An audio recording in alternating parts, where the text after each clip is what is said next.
It seemed very obvious to me that this summer they needed another BLM Antifa George Floyd thing, and they are going to do everything in their power to create it with these protests. You know, and are there things to protest? Fuck yes, there are. There are things to protest on all sides of of it. In fact, and I don't begrudge anybody doing that. Again, there are things to protest, but when those things are astroturfed beyond, any reasonable, sort of um, scale, I think it all becomes suspect.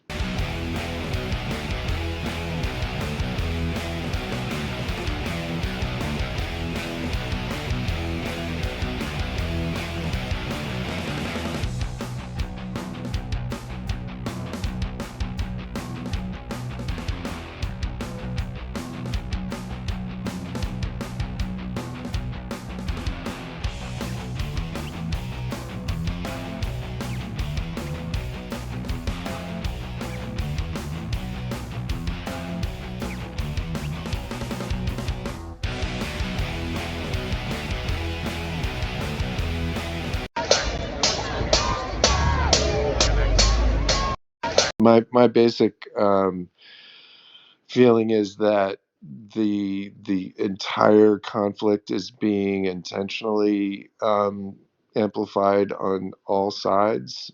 Um, that that there is a distinct and open vocal plan to create chaos this summer using the atrocities in both Israel and Gaza as tools to radicalize and weaponize people.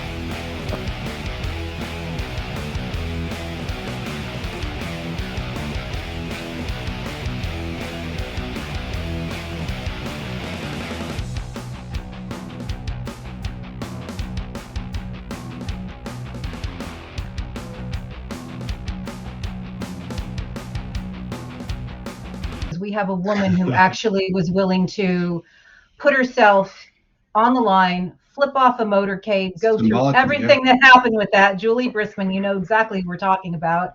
And she got fired for speaking truth to power with her gesture. She sure did. And she came back. And now she is a political force of nature doing the kind of work that needs to be done in communities that need this kind of work. So we're very excited to, have Julie Briskman joining us. Yeah. Hero, man. Yeah. Hell yeah. Yeah. Flip that motherfucker off. Yeah.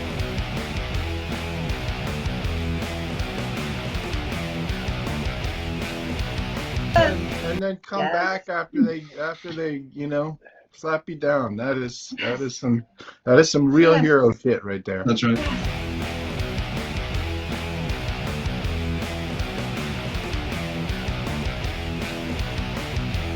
Came back hard too. Yes. That's the best part. Doing the work and the hard work of democracy. That is what's so incredible. Of course, you guys remember that iconic image and how dangerous in 2017 it was to speak that kind of truth to power, because there were so many forces against the people who had the courage to do so. So this is a true heroic story, and I think in light of everything that we have been enduring as a country and a democracy, having these incredibly brave and brilliant stories to tell of real people doing the hard, heavy labor of democracy.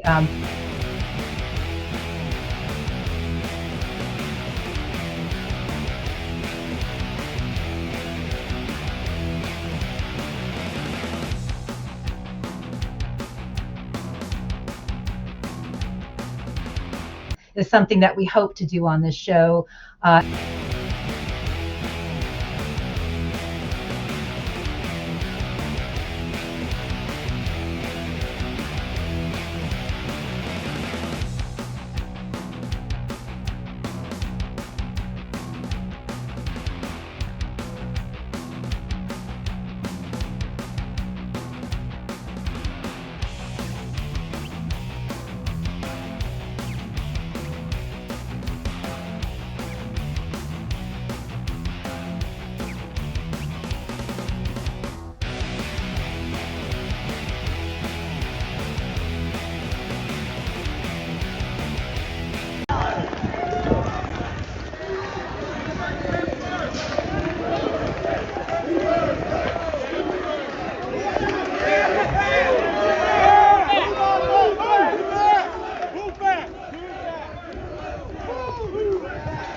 professor at Duke University. Woo! They took my cane when they arrested me. This is fucking disgusting! A piece of shit. Give them their fucking cane, man. Fucking violent. How's he gonna walk with the cane in his hand? Well, maybe you can take one of them and hold the other. There's a guy. There's a recent Rolling Stone article about him, and this is just one guy, but he's a millionaire who inherited millions of dollars, and whose stated goal is ending American democracy. Who wears a Palestinian kippah and all this shit, as part of his strategy, and a lot of those, and there are ties between people that he's funding and a lot of these protests on campuses. And then you've got the Proud Boys and people like that announcing very loudly that they're going to go down there and teach them a lesson. It's all very reminiscent of exactly the kind of shit that they've done in the past. Yeah. I can't remember the guy's name.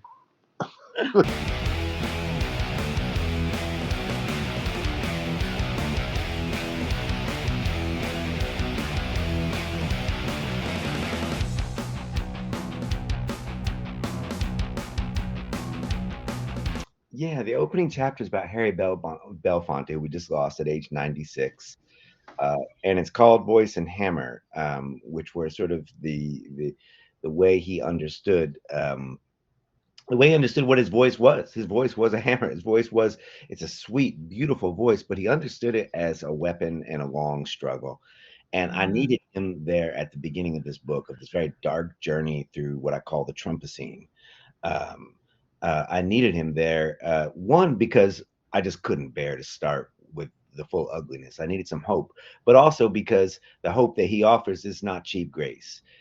He gives us an analysis. And I think what a lot of people didn't realize, and even in some of the tributes, is what a profoundly radical man he was all of his 96 years, and how essential he was to the freedom struggle in the United States. And I wanted him there because he'd been in that struggle for 96 years, and because the struggle's not won. Right. Because he would look at the civil rights movement, which he bankrolled, which he played this central part in, and he hated what he called the Hollywoodization of it. And he understood that we hadn't won the fight.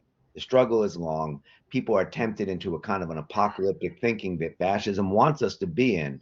Mr. B, as he was known, Mr. B knew we keep going.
Hey everybody, I ran a little experiment today to see if the new Twitter regime was going to be enforcing rules equally across the board.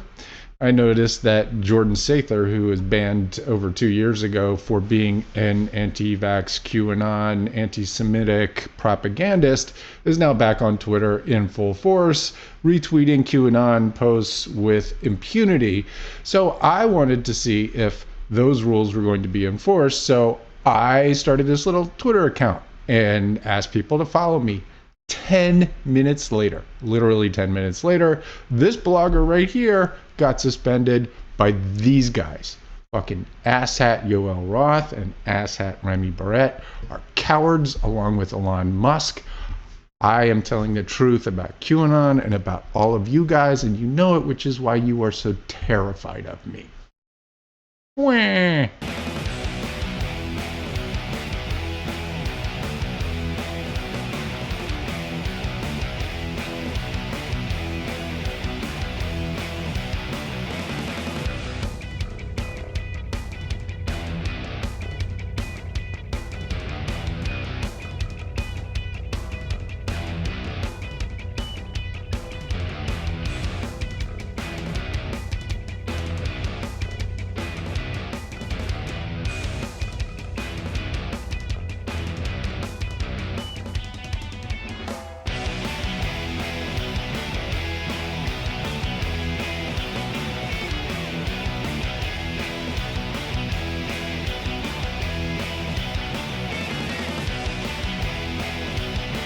But I'm going to end with this passage from The Good Fight is the One You Lose.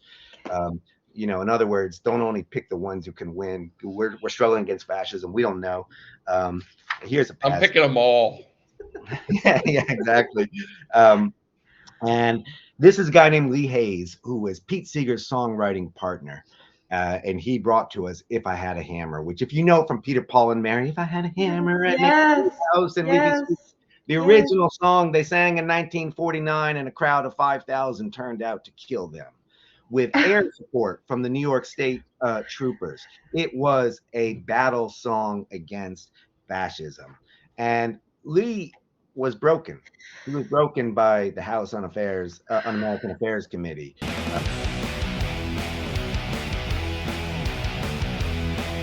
But there's this one beautiful moment in 1955, their group called the Weavers, which were once the biggest group in America, broken by the anti-communist thing.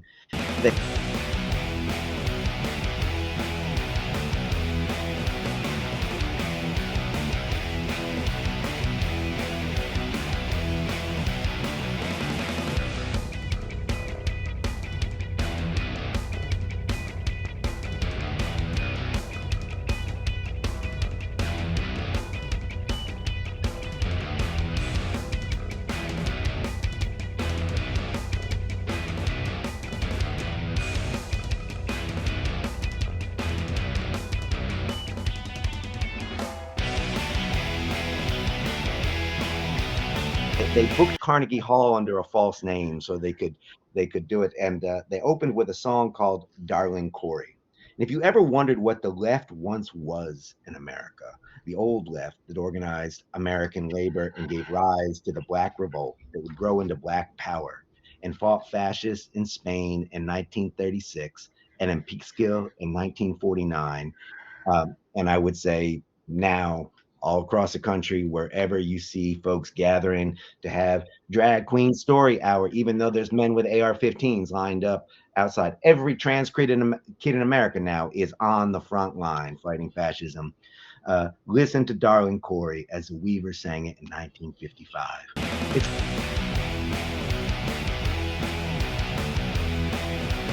Seeger and Woody Guthrie could be seen on their instruments. In a neat circle bordering his banjo, Pete wrote, "This machine surrounds hate and forces it to surrender." Across the hips of his guitar, Woody scrawled, "This machine kills fascists." That night in 1955, Pete turned his banjo into Woody's old killing machine. The first spray of notes is followed by a plummeting spiral like a man falling, leaping off a cliff. Then in come all four voices. Wake up, darling Corey. The song is about a free-loving, moonshining mountain woman, but as Lee Hayes would say of his favorite hymns, the words don't matter. The opening blast of harmony is Gabriel's horn and air raid siren, a mashup of the Red Army Choir and the Mormon Tabernacle Choir and an Alabama chain gang. The First Amendment and the Fifth and all the others side by side, singing out the most joyous fuck you ever drawn up from the well, the deep, dark shaft of rage and terror and heart-hurting and love and defiance.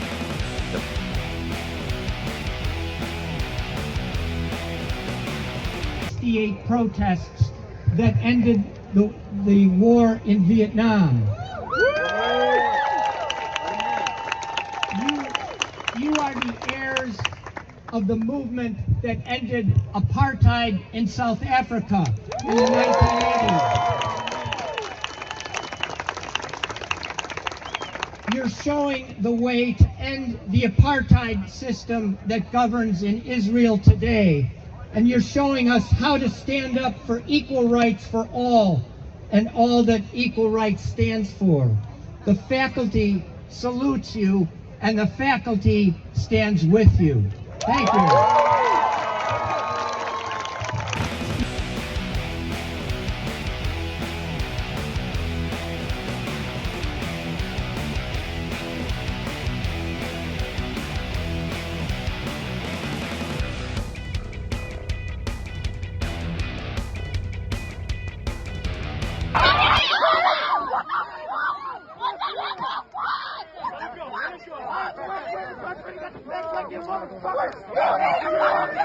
Hey, get back! Get back!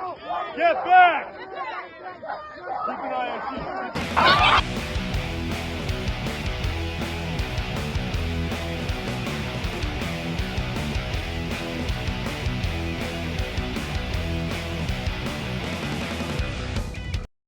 you. There's a struggle going on over here now, but again,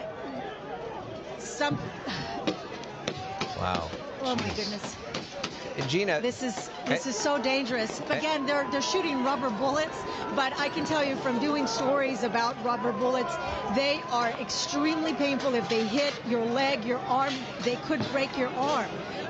But they're trying to get into this encampment to get everyone arrested and out of this encampment.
You have a student on the ground.